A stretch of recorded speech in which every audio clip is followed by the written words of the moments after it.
नरेंद्र मोदी की सेशेल्स यात्रा के दौरान दोनों देशों के बीच द्विपक्षीय संबंधों को नई मजबूती देते हुए कई अहम समझौतों पर हस्ताक्षर किए गए हैं। दोनों देशों के बीच सहयोग के इस नए दौर को रणनीतिक, आर्थिक और तकनीकी साझेदारी की दिशा में बड़ा कदम माना जा रहा है।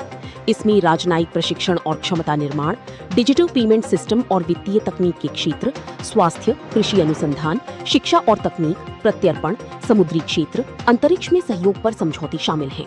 भारत और सीशेल्स के बीच हुए ये समझौते दोनों देशों के बीच रणनीतिक साझेदारी को नई ऊंचाइयों पर ले जाने वाली मानी जा रही हैं।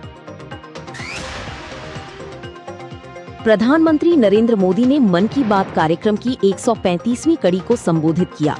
इस कड़ी में पीएम मोदी ने स्वदेशी निर्मित आईएनएस दूनागिरी, आईएनएस संशोधक और आईएनएस अग्रेय और मेड इन इंडिया निर्मित C-295 का उल्लेख किया। पीएम ने कहा कि भारत अब समुद्र से लेकर आकाश तक अधिक सुरक्षित और आत्मनिर्भर बन रहा है। राजधानी दिल्ली में 2 दिवसीय राष्ट्रीय ग्रामीण विकास सम्मेलन का आयोजन किया जा रहा है।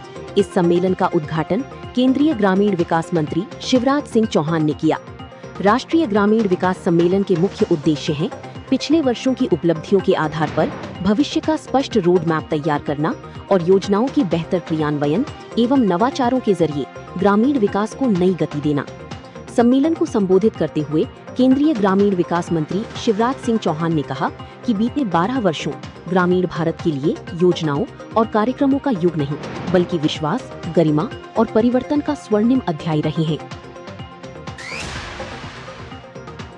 राष्ट्रीय पल्स पोलियो टीकाकरण दिवस के अवसर पर गुजरात के मुख्यमंत्री भूपेंद्र पटेल ने गांधीनगर में बच्चों को पोलियो की खुराक पिलाकर राज्यव्यापी टीकाकरण अभियान का शुभारंभ किया।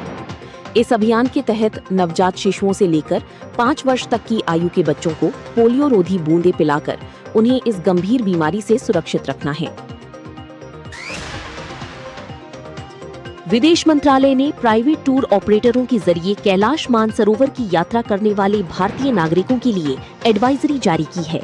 मंत्रालय ने कहा कि उसे ऐसी कई भारतीय नागरिकों से मदद और सहायता की अनुरोध मिले हैं जो प्राइवेट टूर ऑपरेटरों द्वारा आयोजित यात्राओं के जरिए कैलाश मानसरोवर यात्रा पर गए थे, लेकिन उनके पास चीन में प्रवेश के लिए जरूरी परमिट और वीजा नहीं थी और वे नेपाल में फंस गए हैं।